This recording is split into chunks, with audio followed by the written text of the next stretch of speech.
Hello and welcome to Good Evening Britain, a Force for Good's weekly show coming to you live from our studios here in the heart of the great British city of Glasgow, with me, your host, Alistair McConnachie. We're broadcasting on all our digital platforms throughout the United Kingdom and across the world. We're bringing you quality pro-UK comment and analysis every Wednesday from 7 until 8 p.m. on Facebook, on YouTube, on Twitter, and on TikTok. Folks, please do send in your greetings, send in your comments, and send in your questions, and we'll give you a shout out on this great British evening. Now, folks, we are teleprompter free. If you can, please do click the like button on YouTube and on Facebook and give us a share, because those are the ways in which these platforms are alerted to our broadcast. And it's one of the ways, especially on YouTube, that it sends out the broadcast to others. So please do interact with the like button if you can. And also on TikTok, give us a heart. Thanks very much. Give us a union heart for our great country, because we're British, we love the United Kingdom, and we want to stay together. And ours is a fight for the heart and for the mind and for the soul of our precious United Kingdom. And we're putting the United Kingdom first before any other concerns. Well, tonight we have a guest. Our guest is going to be Niall Fraser.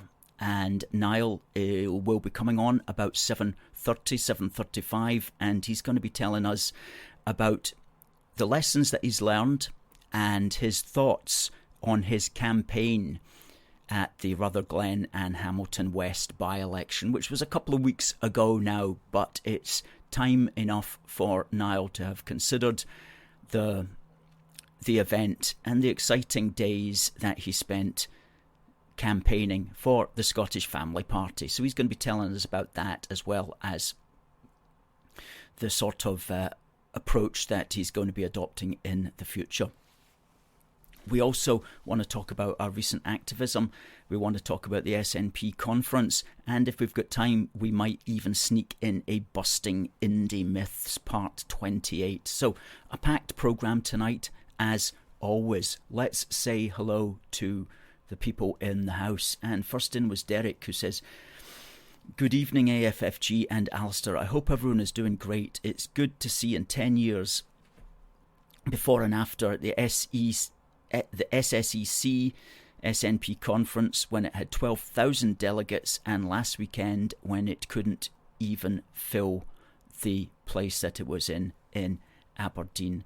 That's absolutely right. I saw a video of when the SNP was riding high just immediately after the 2014 referendum, because if you remember, they lost, and they lost badly, but of course the British state, in its normal uselessness, decided to give them a nice bouncy bed to bounce back on. So it gave them all these new powers, and it immediately rejuvenated them. And of course they went to a great and crushing victory in the 2015 Westminster general election. But those were the glory days, and the glory days are no more. In the past, they must and will remain, because we're asking tonight, is the SNP toast? And perhaps it is toast, but we've been around in politics for long enough to know that every party can bounce back, and we'll be talking about that also. Debbie, second in, says, "Good evening, everyone. Stay safe over the next few days."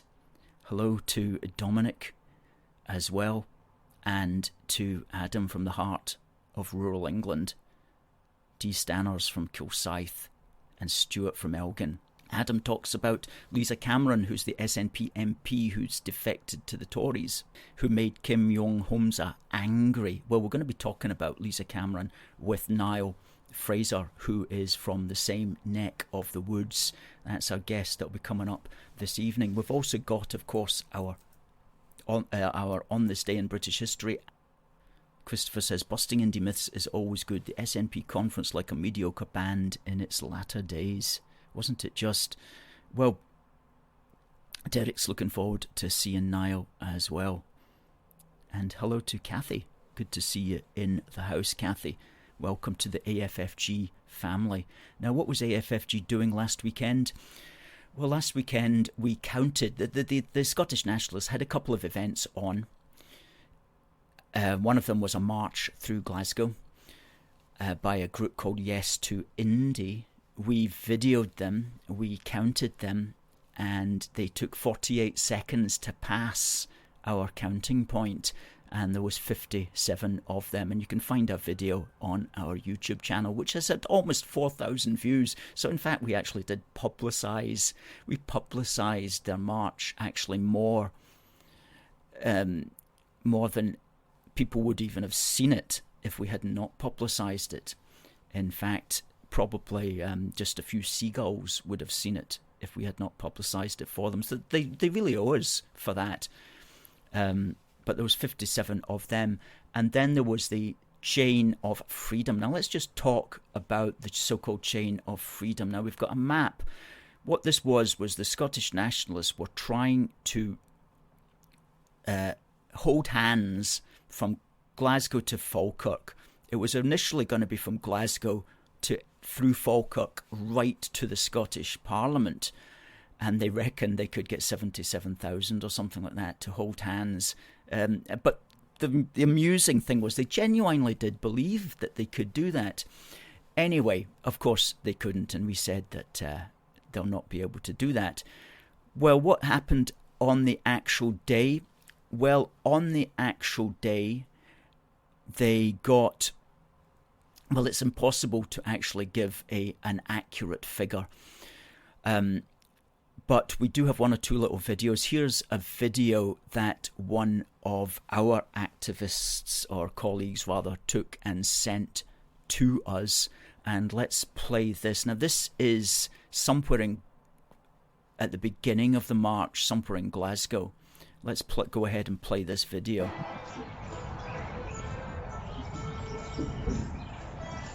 I think the English boy has come to the wrong place, hasn't he? Who's the English boy? Oh, you? Oh, listen, this is dafties on display. Don't worry about them. They're supposed to be forming a chain across the whole of Scotland. They can't even fill this bit this here. This is the independence. So. Oh, yes, arseholes. I just don't understand what it's going to help now. It's not, but they're deluded, and and it's supposed to be from Bowling, which is much further along, to the Falkirk Wheel. And this is the section. This is the entirety of it. Yeah. Well, no, there'll be other people in other places. Well, they're getting them it's certainly not a full chain. No, that's for sure. Definitely not.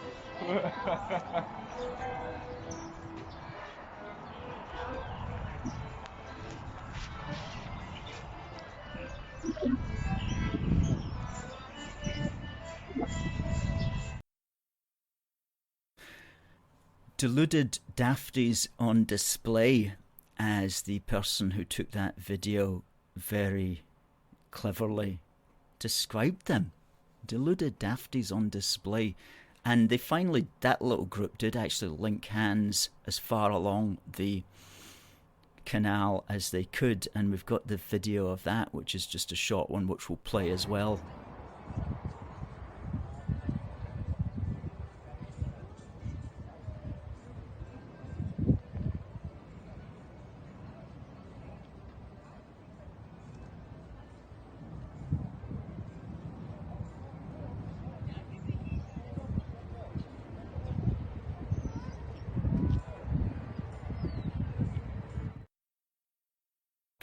There was about 25 there, and there was a lot of canal still to be manned. And you won't see the video on TikTok, folks, unfortunately, but you will if you check our UK A Force for Good over on YouTube. So we've seen quite a few other videos, and we've seen quite a few photographs, and there was a couple of points at which they did get a decent number, probably between 100 and 120 or maybe 150.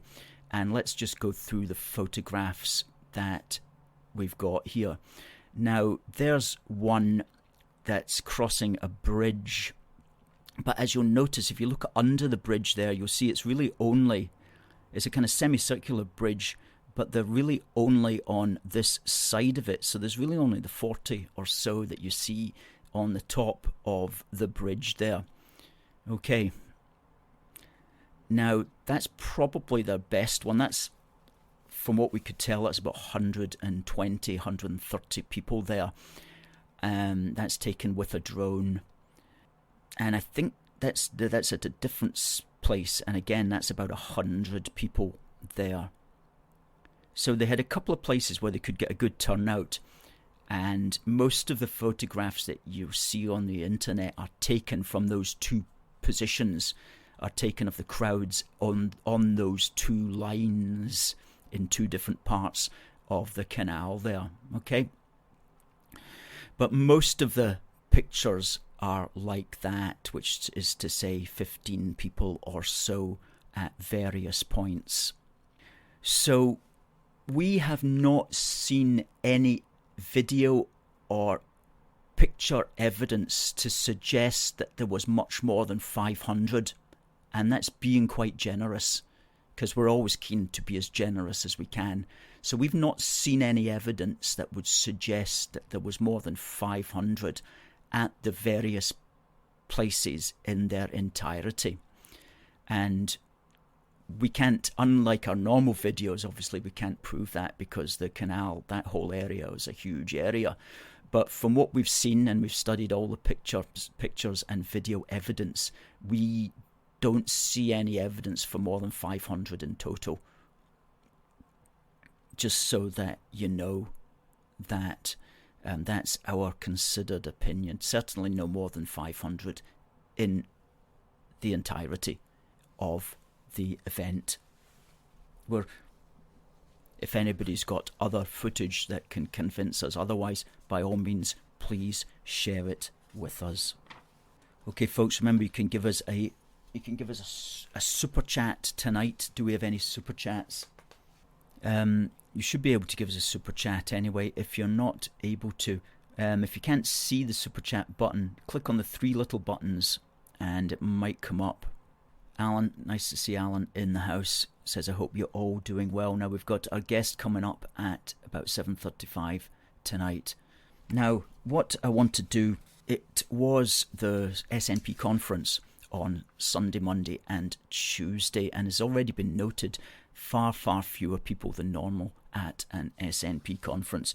But from our particular standpoint, the interesting thing that they did decide was their strategy for the 2024 general election. And what they're going to argue is that if they get a majority of the 57 seats in Scotland, they are going to claim that as a quote-unquote mandate, as a quote-unquote authority for them to take forward their position of negotiating for Scottish so-called independence.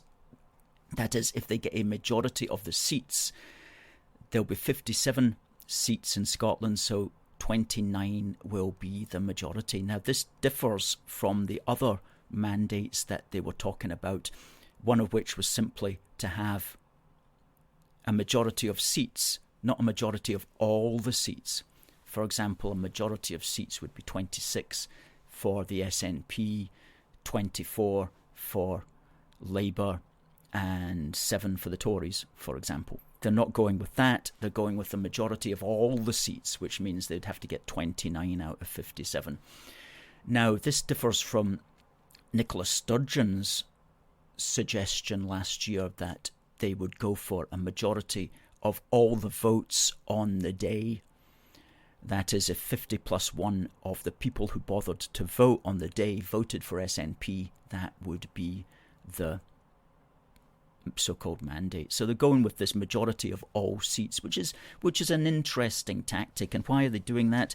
One of the reasons will be basically to set the bar fairly low, they probably looked at their options next year. They've probably looked at what's possible, and they've thought, well, we possibly could get 29 out of the 57 seats.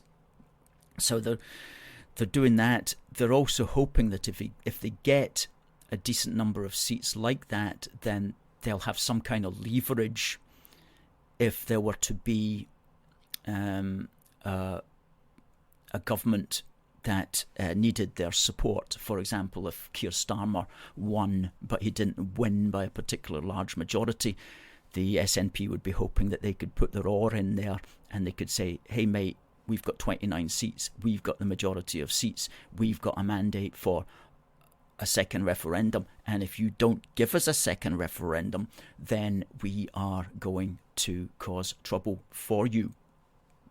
So they're going to be hoping that all of those sorts of planets align for them.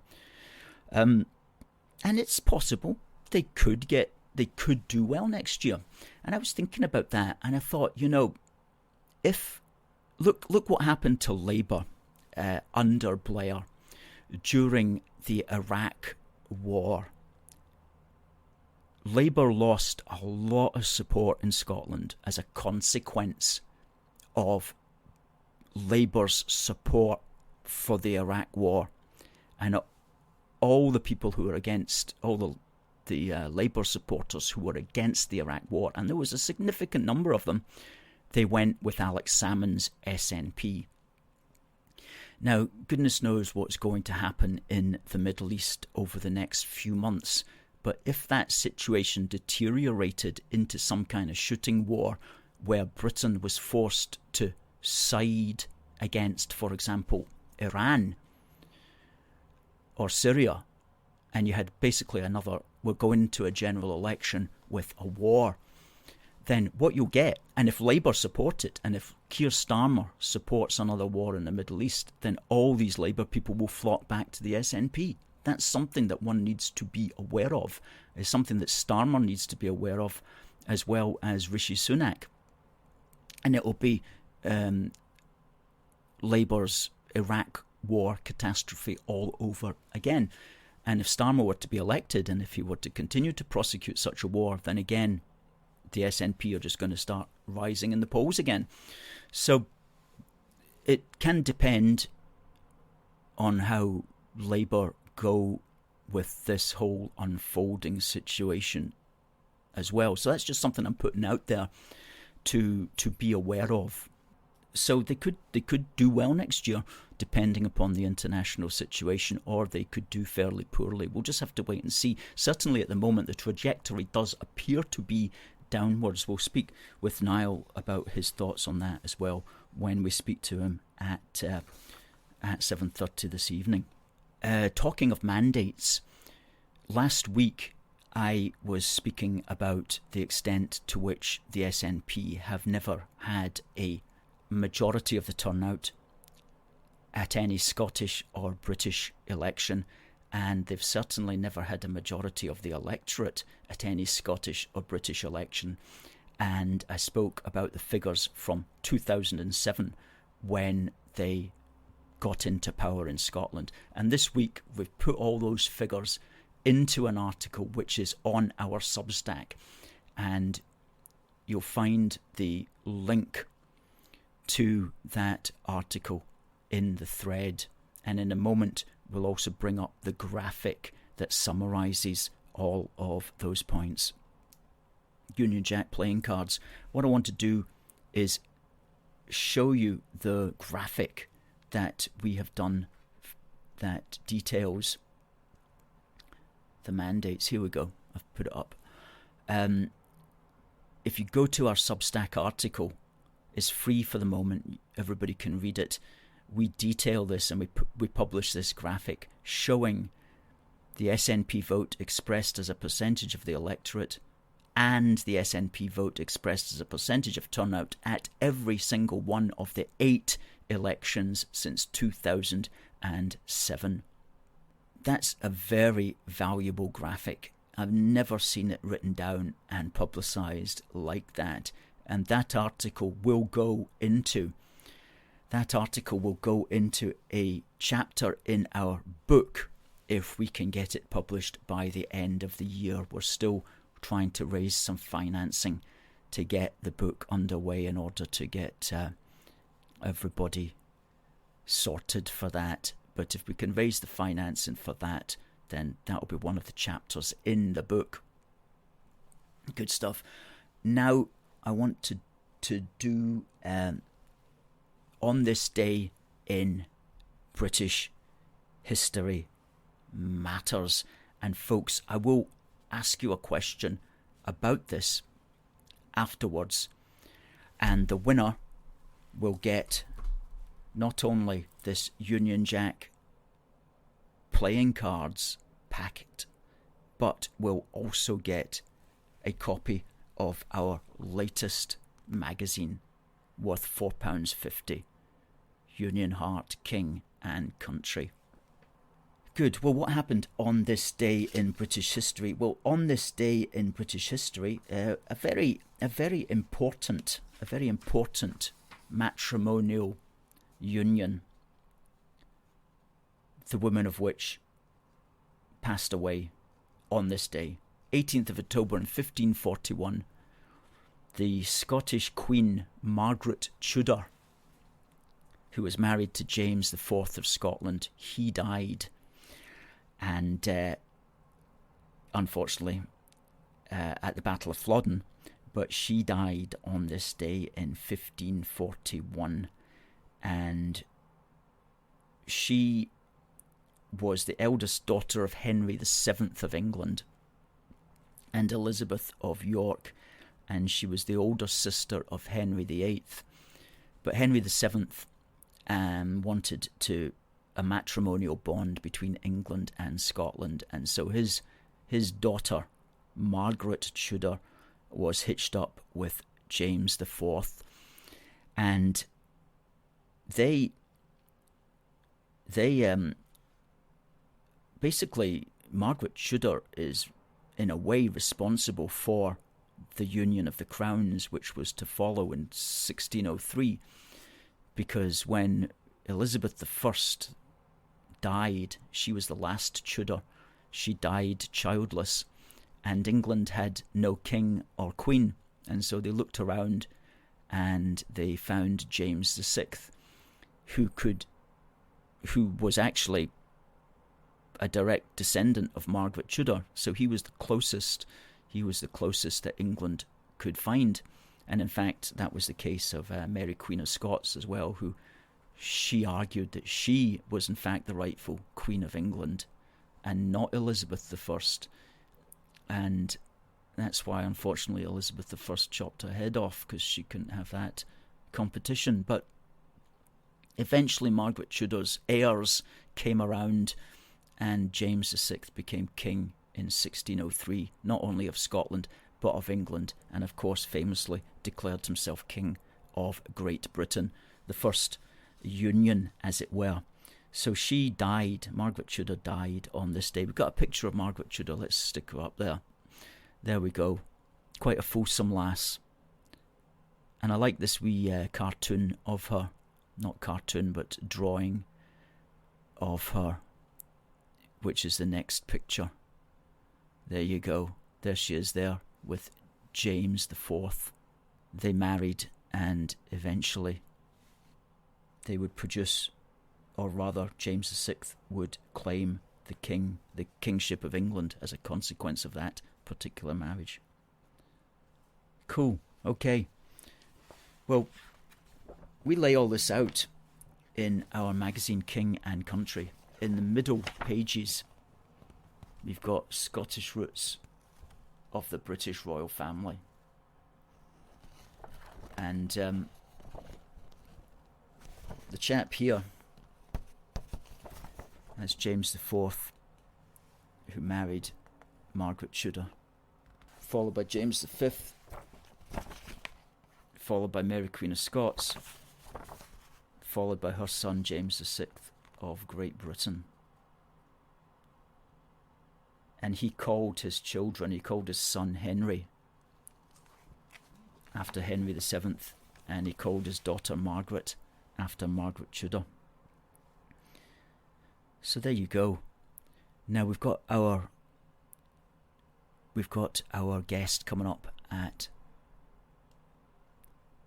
in just 2 or 3 minutes. Hello to Scotland Scorpion. Nice to see you. D. Stannis says the National said there was 45,000. Surely not. That would just be absurd.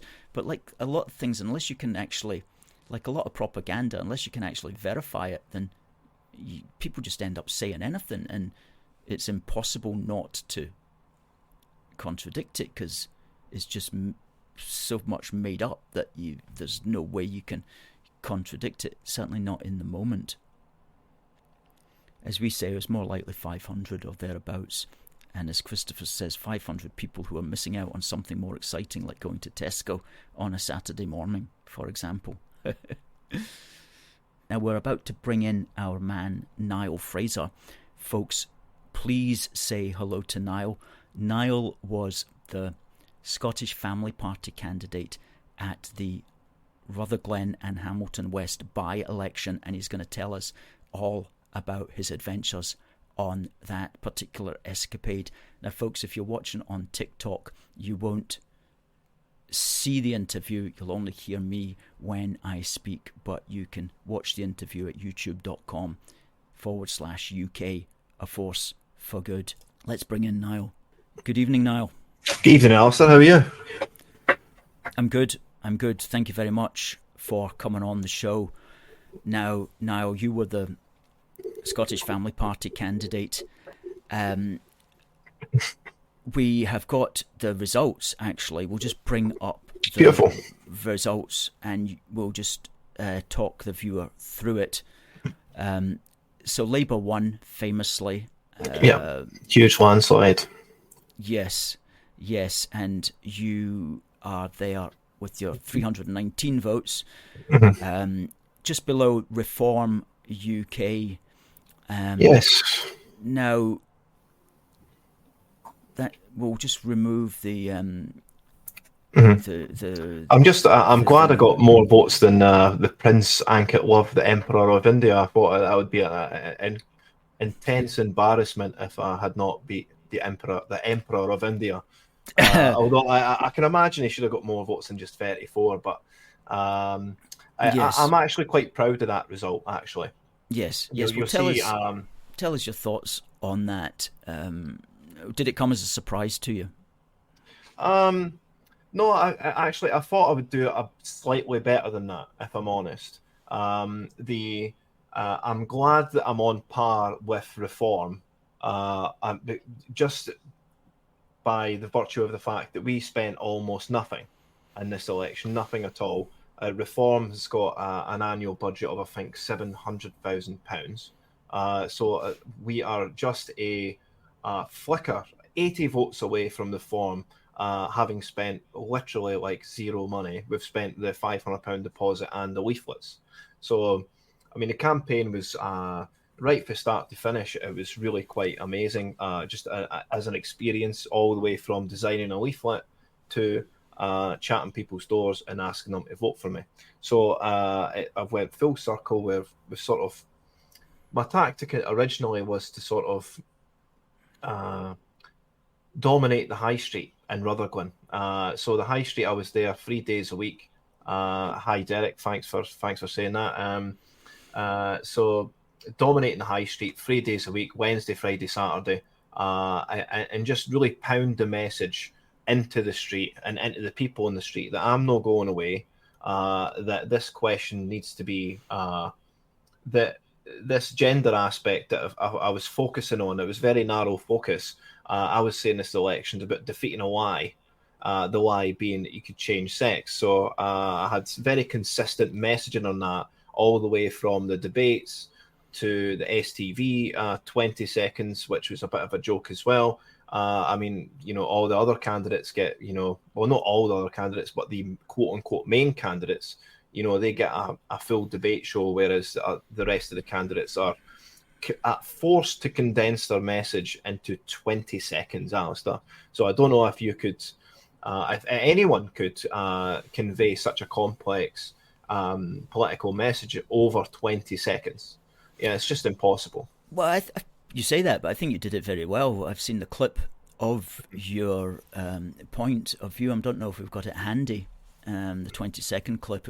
If we do have it handy, then we'll play it. But I thought you did very well. But you shouldn't have had 20 seconds. You should have had, of course, 20 minutes to explain your point of view and to be quizzed and to be able to bring out the nuances and further points that you obviously wanted to make. But sometimes it's best just to simplify it right down to 1.3 at the most, perhaps, that because people are not that politically savvy necessarily. They just want to hear the main point, and that's really all. So I think you made your point very well, and I do congratulate you on the thank you on that, and also on your approach of just dominating the high street, which had its own difficulties. Just some anecdotes, so early on in the street campaigning, so it was quite a condensed short campaign of about 3 weeks. So we were given about 3 weeks. So I was on initially when I was on the high street, I was gauging the people's reaction and stuff, and then we had a few placards, billboards, whatnot, and there was this one that stuck out and seemed to be triggering people on the street, and it was this big sign we had that says a man can't become a woman simple, and with all the insane reactions to that, as one would expect, we've had some people calling me up saying that's misogynistic. I'm saying, oh, go on. Where's your sign that says a woman can't become a man? Simple. And I said, well, actually, if you think about it, it reads the same. Vice versa, but this sign really was triggering people. So I wanted to maximize that effect. So then I just multiplied the signs. I had 3 of those signs. So I had facing both sides of the street, one facing the road. And then you were getting the peeps for people on the road. You were getting both sides of the street walking back and forth. And a lot of people, I mean, the things that encouraged me during this election was, there was a situation where there was a young father walking along with a buggy and his young son holding him by the hand. And he was pointing to the sign and he says, read that, son, or can you read that? And he says, yes. Says, that's the truth, and you won't learn that in school. So this is the type of thing that really does keep you going, Alistair. It was amazing to see some of these reactions, but it really was splitting opinion, mostly between the difference between men and women on this issue is quite stark. I think women are more agreeable on the whole than men. So they're more willing to go along with this sort of fantasy type delusion or this ideology, rather than the men just saying, no, that's wrong, calling it out straight away. So, I mean, I love the campaign, frankly. And just going back to the result, we're only 1% away for the Greens. They've got 2 government ministers. They have over-representation, I believe, in Scottish politics. So the fact that we're creeping up on the Greens, creeping up on the Lib Dems, and sort of on par with Reform, makes us a force to be reckoned with. And, just at the count as well. The count was interesting as well. So obviously it's like a political fanfare. You've got all these delegates for all these different parties, councillors, MSPs, MPs, you name it, they were there. And when my result got read out, all the Greens booed. All the Greens booed my vote coming in.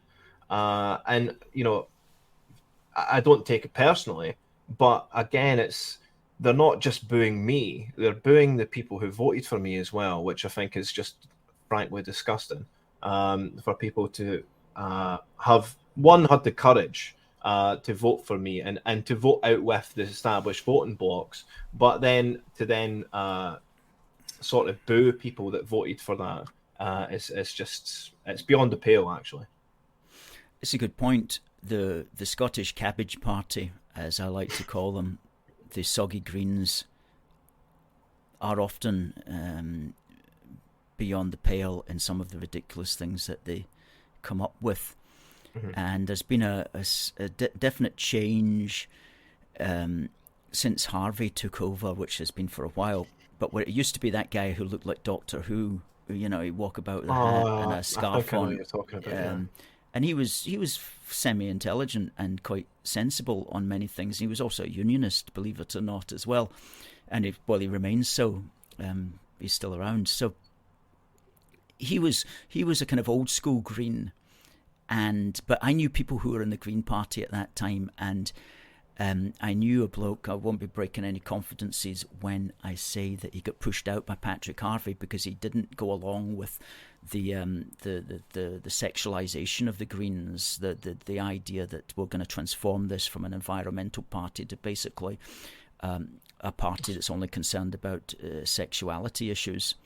Mm-hmm. And Harvey made that very clear, and this was going way back to the beginnings of the Scottish Greens in the Holyrood Parliament, when Harvey was the up-and-coming star. And so this guy, he got pushed out, and he would have been a candidate. He would have been the lead candidate for one of the regions in Scotland at the forthcoming Scottish election, as it was back then. And it was clear that there was going to be no allowance for anybody who wasn't going along with the sexual programme. So very odd party and a very weird party, and unfortunately Scotland has suffered as a consequence of these people. But you've been fighting back, and the Scottish Family Party has been formed, maybe not necessarily in a response to the Greens, but in a response to the sort of things that they've been bringing into society. So I wish you the very best. And you make a good point there about 2026 at the next election. You might be able to surpass the Greens depending upon what conditions society is in by then. Well, certainly, I think if we maintain momentum, if we continue doing what we're doing, if we keep holding conferences, doing stunts, railing against the ULEZ situation, which is a new one. We've got these signs that we're putting under the ULEZ signs that basically say, can you afford a new car? If yes, drive on. If no, get out and walk. Simple messages like this, like only the wealthy beyond this point. We're being very proactive in our approach to politics, and we're sort of, I like to call my campaign like campaigning 2.0. I mean, everyone is so sick and tired of the SNP and the Labour's version of campaigning, which is just social media pictures. You'll see the pictures, they're out in the street with their canvassers and they've got their leaflets. And amazing response on the doors, sensational. We had brilliant conversations, not one negative conversation. Whereas I'm just being brutally honest with people. I'm saying, look, we've people are heckling us on the street. People are throwing things at us. There was a situation where a guy tried to spit on us, all because of this sign, all because that these people are living in this impenetrable bubble of their own reality. And when the truth, or when their reality is confronted by the truth, it just causes pandemonium in this person's brain. So they cannot deal with it. So at least we're getting through to people in that aspect. Absolutely. Well, I do notice we do have that wee 20-second clip which summarised your point, so we'll just go ahead. Beautiful. And play that just now. This STV is about defeating a lie, a sick lie that a person can change sex. Our education system is turned into an indoctrination system. If you believe that a man can dress up like Barbie, and because he's clutching a bit of paper, that he should be able to enter women's spaces, then go ahead and vote for one of the machine candidates, the robo candidates. Otherwise, vote for me.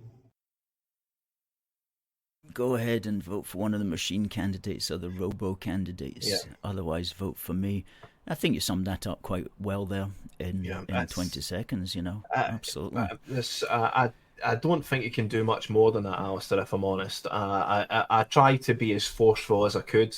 I had discussions with Richard about this 20 seconds because I viewed it as the most important 20 seconds in the actual election. It's the state broadcaster, it's STV. We're reaching as many homes as possible. There's still a lot of people that watch STV. So I wanted to make it very forceful.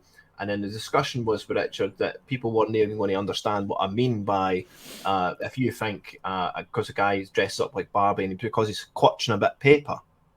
And he says, well, do you know you want to say they're clutching a gender recognition certificate? I said, no. So slow down, Richard. It's much more simple than that. It's just a piece of paper. That's all that it is. A piece of paper does not make, does not allow you to change sex. It's as simple as that.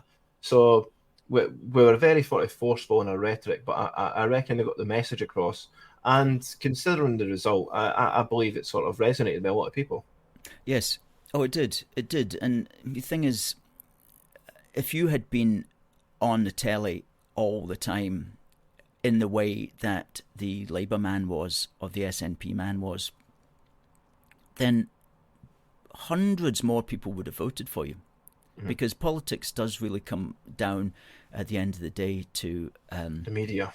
To the media, yeah, and being seen, and social media and these sort of independent forms of getting your own message out, it's become easier, a lot easier since, I was standing in that constituency back in, was it 1990?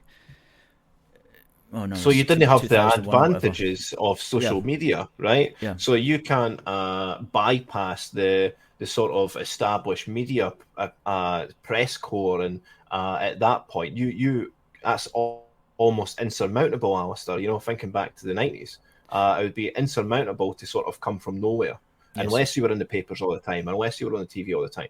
Yes, and that's why the powers that be don't like social media and are always trying to figure out ways, in which to censor it as well. I've just been reminded the name of the Green man was Robin Harper. He was the leader, and for that first few years they managed to keep a lid on the Nutter Brigade, but when he stepped down, it was just all hands on the nutty deck, basically. I think Stuart MacDonald puts it the best. So the amount of people that I had conversations with the door that actually knew me, that actually said, I know who you are, Niall. I would love to vote for you. In fact, I can't wait to vote for you in a time where I can actually vote for you. This election was viewed as an anti-SNP election, and everyone coalesced behind Labour, which I don't blame anyone at all. I mean, they absolutely thumped the SNP, and effectively it's ended the SNP's election chances, further down the line, going towards the general election. I don't think the SNP will win one seat. I truly believe I don't think they're going to win one seat. I think it's going to be an absolute rout. It's over and done with for the SNP as far as I'm concerned. What on that sort of topic? What do you make of this lady Lisa Cameron, the SNP MP defecting to the Tories? That seems like a huge leap. How do you? Any theories on explaining that? Well, I've had loads of conversations about this as well, because if you think about it, if she wanted to further her career, I just say I'm Lisa Cameron for a second, and I want to remain an MP, and I want to remain on this gravy train, so to speak, I would have just jumped into Labour. You would think that we just jump into Labour. The political gravity is moving in that in that direction. So, and it would be a much smaller leap and a more understandable leap from the SNP into Labour, rather than from the SNP and you're leapfrogging Labour and then you're landing in the Tories' lap, which makes no sense really. unless it's either along strictly ideological grounds when it comes to the GRR or this Gender Recognition Act. But then it's almost like a kick in the teeth to the SNP. I think the way that Lisa Cameron's been bullied, abused, and sort of mentally tortured being in the SNP, that she really wants revenge. It's best served cold, but she's moved right into the Tories in order to exact that revenge.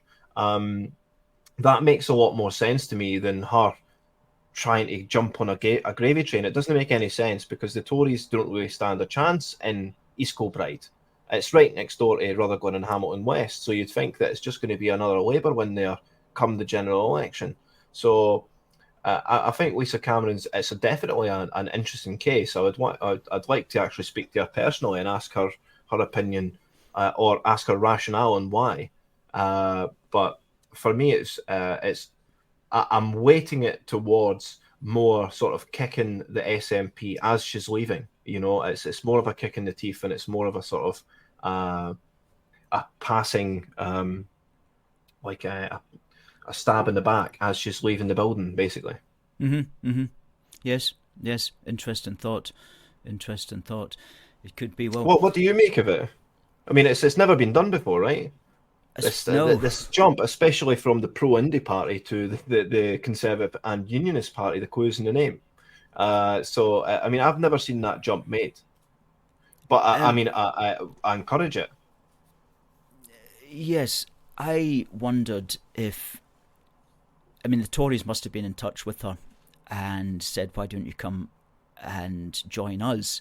And perhaps, I don't know, perhaps they made some kind of promise that will ensure that we'll put you, you can stand for us as an MP, or we'll put you at the top of the list in 2026. So maybe there was something there that helped to butter up the move. I'm just surmising politically. Or it could be that she did have a conversion, and she did realise, as she did say, that she thought SNP was too divisive. So maybe she has had a genuine conversion to coming around to the cause of unity. And maybe just no Labour people reached out to her, which wouldn't surprise me either. Sometimes we put too much credit in these parties to have such common sense. It takes me back to a debate that was had during the campaign. So there was two hustings that I was available to go to. The first one was boycotted by SNP, Labour, Lib Dems. All the main parties didn't go. It was the Women Won't Wished hustings. So that was the only public hustings there were, where there was members of the public available to literally ask questions directly to their MPs. Right. So all the main parties totally avoided that. But the next one was a studio-controlled, only candidates in the studio situation, very controlled, very time-managed. You got a minute opener, you got a minute closer. But during the debate,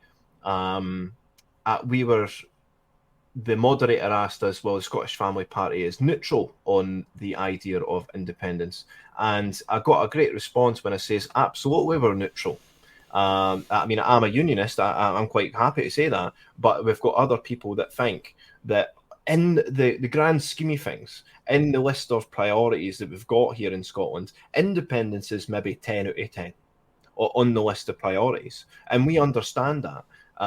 And that got a great response. So maybe it's coaxing this sort of attitude where actually maybe we need to at least shelf this independence argument for at least another 10 years minimum before we can actually broach it again. I think that's sort of permeating through the political class at the moment. Yeah, that could be a good. That might be correct. Yes, it's a good point that you make. It's coming up for the top of the hour, so we're going to call this to an end, Niall. But just to say that if people want to follow you each day, or your comments each day, it's at twitter.com/Niall Fraser 8. And if people want to support you, they can go to coffee.com ko-fi.com, which is ko-fi.com/Niall Fraser. That's NIALLFRASER. And very briefly before I go, Alistair, I actually managed to pick up one of your wee union books, a wee book for the unions, the competitor to the wee blue book, the wee blue book. This is such a good tool to instantly dispel some of these myths surrounding Scottish independence, instantly dispel all this nonsense that Scotland's not represented in the Union. Absolutely sublime work, Alistair. I just wanted to point that out. Great, thanks very much. Thanks for. I'm glad you got your hands on a copy of that, and I'm glad that you like it. We find that we do sell quite a few of these. They keep us going. Our next effort is going to be a bigger book for the Union. More about that in time, if we can raise the financing for it and so on. And in fact, maybe not the wee book, but the big book for the Union. Well, this is what it's going to be. We decided we were going to write a big book, but then we thought, well, how big is big? Because it's just going to keep going on and on and on. So what we're going to do is we're going to break it into volumes, like Winston Churchill, would write his 6-volume history of himself or whatever. And so we're going to do that as well. And we'll just put out a volume per year. That's our ideal. A volume per year of the big book for the Union. Each will have a snappy title. And volume 1 in a big book for the Union, volume 2 in a big book for the Union, etc., etc. So we do have big plans in that regard. Niall, thank you very much for that's an absolute pleasure. For everything. We'll get you back on again. You're always a favourite. And it just remains for me to say have a pleasant evening. Thanks again. Very much, Alistair. You too. Take care. Good stuff. Niall Fraser, always a great guest on the show, and hope to have him back. So, folks, let's show some thanks there. Stuart says, great stuff, Niall and Alistair. And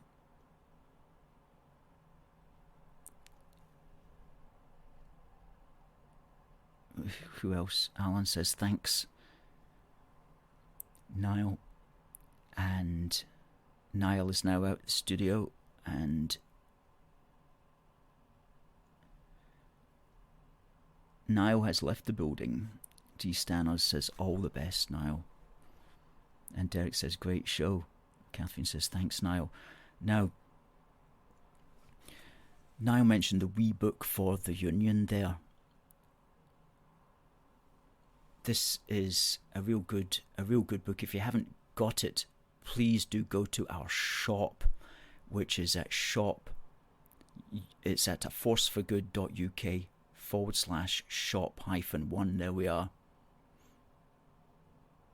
And you can pick up your copy of that while stocks last, folks. Certainly are. Now, let me just check if there's anything more that I need to say. We're going to be out this weekend with the street stall. If anybody wants to join us, please contact me and I'll tell you where we're going to be. But I think that's everything that I wanted to cover, folks. It's been a great crowd tonight. Thank you very much for coming in. Thanks for everybody's comments. We will be back next week. So it just remains for me to say thank you. God bless the United Kingdom, and God save the King. See you next week.